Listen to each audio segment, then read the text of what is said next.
urashaka kumenya uko hirya no hino mu gihugu bari guhangana n'ingaruka zatewe n'icyorezo cya coronavirus? Urifuza se kumva inama zitangwa n'impuguke, abasesenguzi ndetse n'abayobozi mu nzego za leta? Akurikira ikiganiro Ejo. Ngewe ko numvaga kwifata abasaza. Ubu ndi gukora ariko nkagerageza no kwizigamira. Ndi kugerageza gukoresha umutwe wanjye uko bishoboye kose kugira ngo ndebe uko nabaho. Ganiriza umuryango wawe nibura rimwe ku munsi mu rugamba rwo gukumira icyorezo cya COVID-19.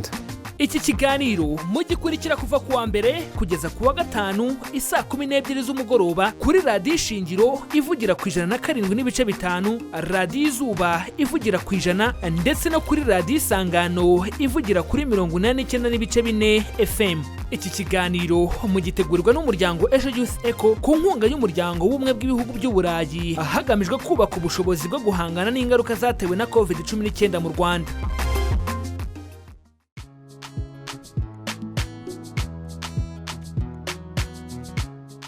Ndabasubije kandi mbahaye ikaze mu kiganiro cya kane mu biganiro 30 muzagezwaho n'umuryango Ejo Youth Echo ku nkunga y'umuryango w'ubumwe bw'ibihugu by'Uburayi, hagamijwe kubaka ubushobozi bwo guhangana n'ingaruka zatewe na COVID-19 mu Rwanda.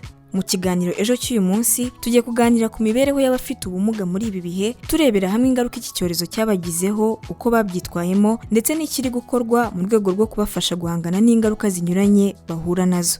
Muri studio mugiye kubana nanjye Nicole Giraneza, Mizero Crispin ari ku buhanga bw'ibyuma, naho Roger Nigena ahagarariye iki kiganiro.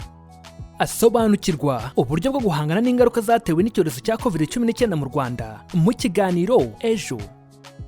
Abafite ubumuga babarurirwa mu byiciro bitanu. Hari abafite ubumuga bwo kutabona, ubumuga bw'ingingo, abafite ubumuga bwo kutumva no kutavuga, abafite ubumuga bwo mu mutwe n'icyiciro cy'abafite ubundi bumuga aricyo kibarizwamo abafite ubumuga bw'uruhu, ubugufi bukabije n'ubundi.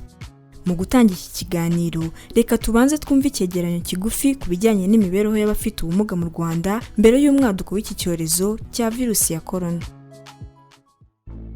Guverinoma y'u Rwanda yihaye intego zitandukanye zigamije gukomeza gushyigikira abafite ubumuga. Raporo y'inama y'igihugu y'abafite ubumuga yagaragaje ko muri miliyoni 12 z'abanyarwanda harimo abafite ubumuga barenga 446, kandi muri bo abashyizwe mu cyiciro cy'abafite ubumuga bukomeye barenga 154. Muri abo abafite ubumuga bw'ingingo ni 48.4%, abafite ubwo mu mutwe ni 16.4%, ab'ubumuga bwo kutabona bagera kuri 11.4%, mu gihe abafite ubundi bumuga burimo ubw'inyonjo, ubw'ubugufi bukabije ndetse n'ubw'uruhu rwera n'ubundi bushobora kwemezwa n'abaganga bo ari 11.2%. Muri ibi byiciro hanagaragaramo icy'abafite ubumuga bwo kutumva no kutavuga bangana ni 10.3%, n'abandi bashyizwe mu cyiciro cy'abafite uruhurirane rw'ubumuga butandukanye bagera kuri 2.3%. Mu bafite ubumuga mu Rwanda barenga 446, Minisiteri y'Ubutegetsi bw'Igihugu ivuga ko abamaze gushyirwa mu byiciro by'ubudehe ari 154. Muri abo bashyizwe mu byiciro by'ubudehe, abari mu cyiciro cya mbere bangana n'11,000 nibo bazagenerwa ubufasha burimo no guhabwa insimburangingo n'ibindi hakurikijwe ibyiciro by'ubudehe babarizwamo, bakanongererwaho ubufasha bujyanye n'ubumuga buri muntu afite. Bimwe mu bikorwa byakozwe mu guteza imbere imibereho y'abafite ubumuga harimo ibikorwa by'uburezi, ubuzima ndetse n'ibikorwa remezo bibafasha mu buzima bwa buri munsi. Zimwe mu mbogamizi bagihura nazo harimo no gukoresha ikoranabuhanga, urugero ni nko gukoresha icyuma cyo kubikurizaho amafaranga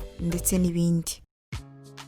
Asobanukirwa uburyo bwo guhangana n'ingaruka zatewe n'icyorezo cya COVID-19 mu Rwanda mu kiganiro Ejo. Reka noneho dukomereze iki kiganiro ku bitekerezo byakusanyijwe na mugenzi wacu Noel Manishimwe ubwo yasuraga abafite ubumuga banyuranye, maze bakamubwira ibibazo bahura nabyo muri iki gihe cy'icyorezo cya COVID-19 ndetse n'uko babyitwaramo. Mfite ubumuga bw'ingingo, nari narizigamiye udufaranga dukeya ngenda nukoraho. Icyo gihe rero baje kongera kudusubiza mu kazi, udufaranga tumaze gushiraho. Ubu ndi gukora ariko nkagerageza no kwizigamira.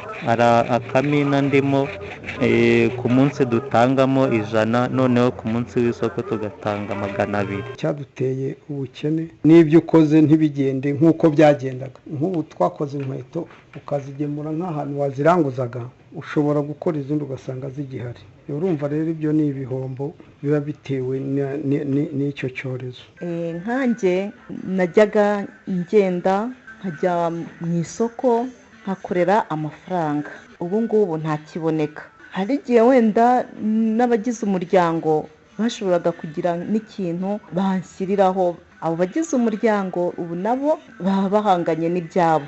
n'ubusanzwe afite ubumuga akenshi duhangana n'ikibazo cy'irungu cyangwa se cya kato. noneho rero iyo haje mwiri kuguma mu rugo, ibyo byose bishobora gutuma noneho wa umuntu ufite ubumuga twumva turi ukwacu kurushaho. noneho ndi kugerageza gukoresha umutwe wanjye uko mbishoboye kose kugira ngo ndebe uko nabaho. nk'ubu urabona ngiye mfite ubumuga bw'ingingo, ngenda ntereza ukuguru no kuba ko ntabwo gukora neza. mbere nakoraga akazi ko muri resitora, n'ubu ndacyakarimo. icyo gihe cyari cyarahagaze, ubukene bumereye nabi cyane. ngewe ubu nahise mfata ingamba zo kuvuga ngo nimbona 1000 ndakibika kuri konti kugira ngo nibabaho izindi ngaruka zituma nsubira mu rugo zizabashe kundengera. ibyo gukaraba intoki biratugora nk'abicaye mu tugare, uburyo bamanitse ahantu hari amarobine, uburyo baba bamanitse hariya kuri ariya madobo se, usanga rimwe na rimwe kugira ngo tujye kuhakarabira bitugoye. imbago gukaraba ako kanya nta kintu cyumutsa gihari, buryo iyo ufashe ku isabune ugakaraba tugahita dufata kuri za mbago zacu biranyerera, ku buryo bishobora no kuduteza izindi mpanuka. nawe uduteze amatwi dusangiza igitekerezo, ingero cyangwa inyunganizi kuri telefoni igendanwa ariyo 07 28 02 82 32 cyangwa kuri 07 87 58 14 11.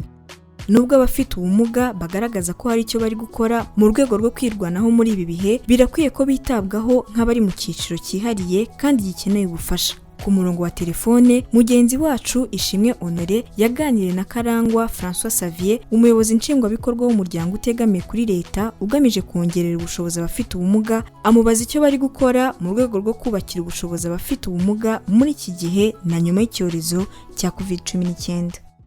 gahunda iriho muri no minsi nuko abantu batangiye cyangwa bagiye no gukomeza icyo nakwita kurivayivinga cyangwa se kuzahura abantu bafite ubumuga. reka nkoresha ijambo rikunzwe, bari n'ibyo bakoraga byarabakubiswe rwose bijya hasi kugira ngo noneho abantu babashe kuzamuka gatoya. reka mbanze mvuge ko yenda abantu bafite ubumuga nka 95% bibasiwe n'ingaruka z'icyorezo cya COVID-19. icyorezo kiracyahari, uyu munsi ntikirashira. navuga ko twageze kuri portion ntoya y'abanyarwanda, ntabwo twageze ku banyarwanda bafite ubumuga 100%. ariko kandi n'indi miryango ihari, imiryango nterankunga, amashami ya UN akorera muri iki gihugu, leta y'u Rwanda biciye muri za minisiteri zitandukanye, n'ibigo byazo ndetse uturere n'imirenge, kugira ngo twongere duhure, kugira ngo bongere begere imiryango y'abantu bafite ubumuga, hanyuma twongere duhe indi nkunga abantu bafite ubumuga baba baragezweho n'icyorezo cya COVID-19.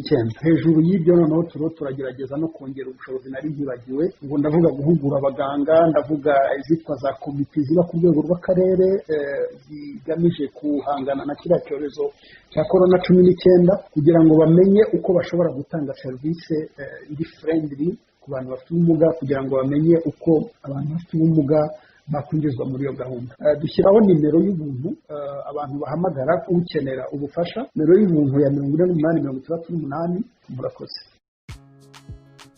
Turamushimiye Karangwa François Xavier, umuyobozi nshingwabikorwa w'umuryango utegamiye kuri leta ugamije kongerera ubushobozi abafite ubumuga. Ku murongo wa telefone mugenzi wacu Ishimwe Honore yagiranye ikiganiro kigufi na Nsengiyumva Jean Damascene, umunyamabanga nshingwabikorwa w'ihuriro ry'imiryango y'abantu bafite ubumuga mu Rwanda NIDOR, atangira amubaza uko iri huriro riri gufasha abafite ubumuga mu byiciro binyuranye kubaho muri ibi bihe by'icyorezo.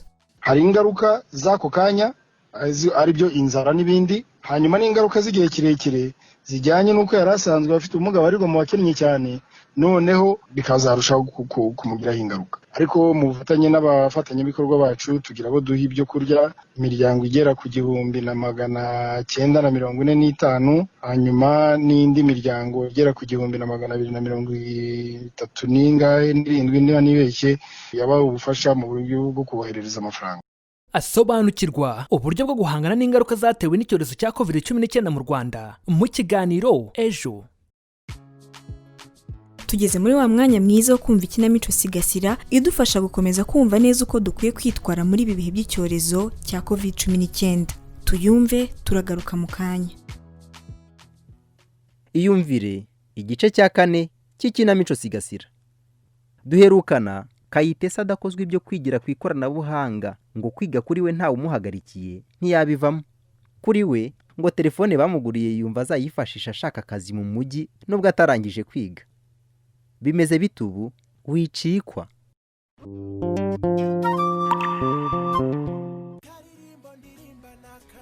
Ariko burakuruka ujya Madudu ntumbyere mwe basubiye mu cyumba. Ihute se dore uko kireba. Wahise ugurijwe n'iki? Mama, buri gihe ubwiye nabi Madudu birambabaza. Wababanye bikuriza. Ubabazwa n'iki se ko atari we mbambwiye nabi? Nese Madudu si mushiki wanjye. Uzibeshye mbyumve hanze. Uri kumva? Abantu bose bazi ko ari wewe gusa twabyaye. Mbere korona itaraza njye na Madudu twarikiniraga. Hanyuma nava kwiga nkamuganiriza ibyo nize. Yego ye. Na mwarimu Nkusi yaza kunyigisha tukigana. None kubera ko mutakijya ku kazi mubwira nabi mukanamukubita. Mukambuza no kumwegera. Fisi mwana wanjye. Madudu n'ubundi aramugaye. Yakwiga atakwiga, yakina atakina, azahora ari Madudu utava hari utanavuga. Nta kindi amaze uretse kutumaraho amafaranga gusa. Ikindi kandi ugomba gufata mu mutwe. Sinshaka kumumenyereza gukina hatejo cyangwa ejo bundi mutazabigira akamenyero mugahimbarwa mukarenga n'uru rugo abantu bose bakamubona. Icyo gisebo nazagikizwa n'iki?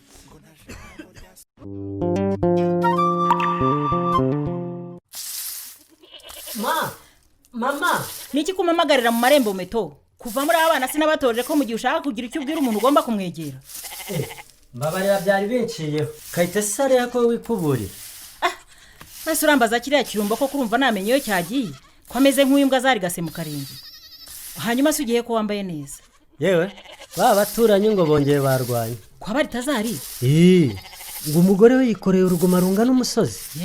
Bantumye ngo nze mbakiranure nk'umuyobozi w'isibo. Yewe, uriya mugabo kuva yahagarika akazi muri corona. Umugore we yarabonabonye koko. Corona icyo yatuzaniye. Aha. Hanyuma se kujya gukiranura abarwanye bisaba kwambara utyo? Oya. Ndanyura no kuri koperative. Hari ibyo Mukesha yantumye. Nabyutse mbona message muri telefone yanjye. Ariko mwana wanjye uzimenya ryari? Kwimenya? Ngaho wirirwa mu ntunganya za rubanda sinzi ngo umukozi w'abagore babanebwe nka Mukesha. Aya mama. Ngaho wagashatse akazi ngo witeho nanyu nkure muri ubu bukene. Urarindagira. Hasoni. Ubwo Mukesha kuki atajya kubyikorera koko? Reka nze nyenyere nkomeze njye kumwihaniza. Oya sigaho mama. Nsigaho iki? Ntabwo natuma ujya guteza amahane.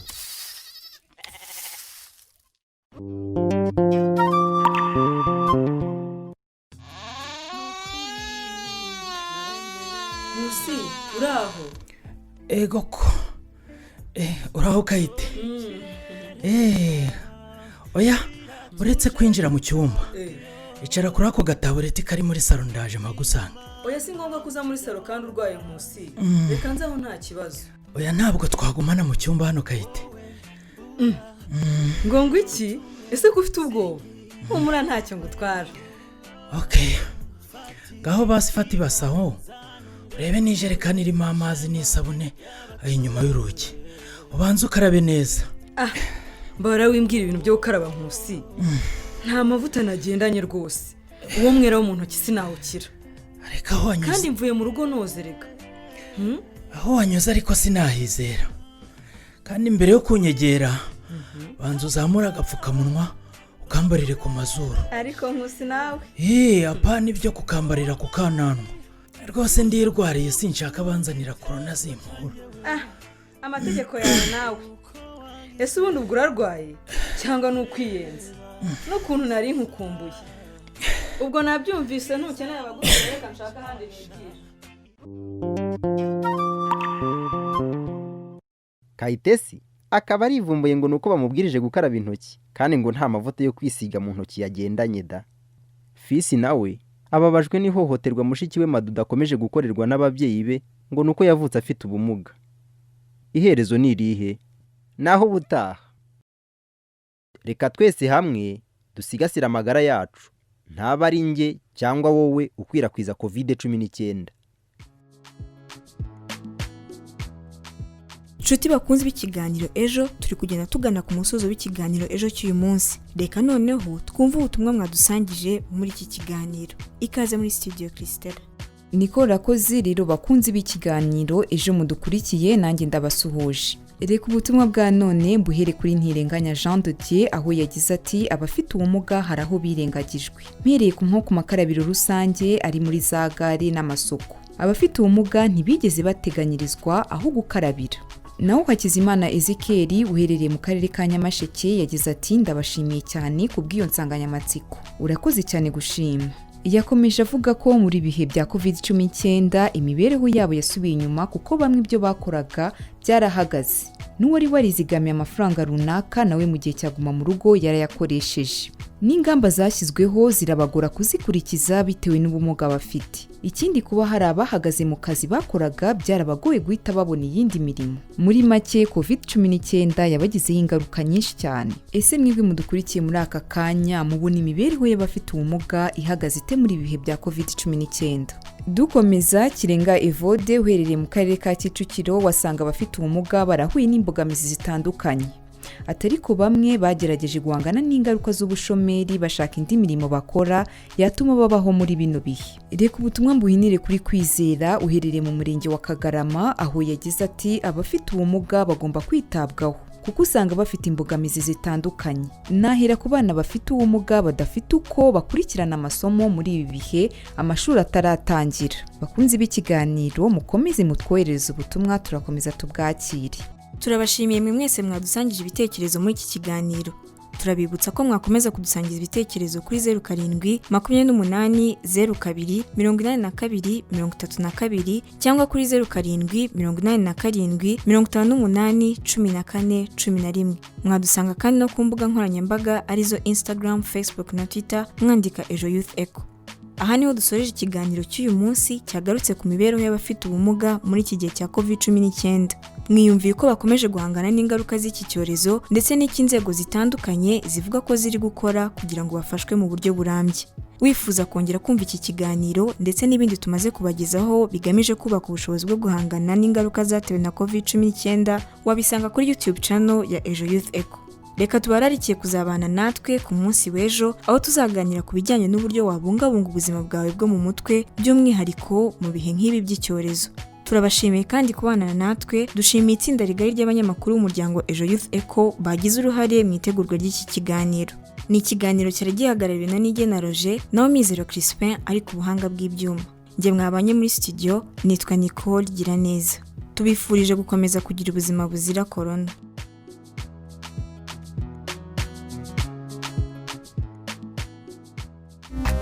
Urashaka kumenya uko hirya no hino mu gihugu bari guhangana n'ingaruka zatewe n'icyorezo cya coronavirus? Urifuza se kumva inama zitangwa n'impuguke, abasesenguzi ndetse n'abayobozi mu nzego za leta? Akurikira ikiganiro Ejo.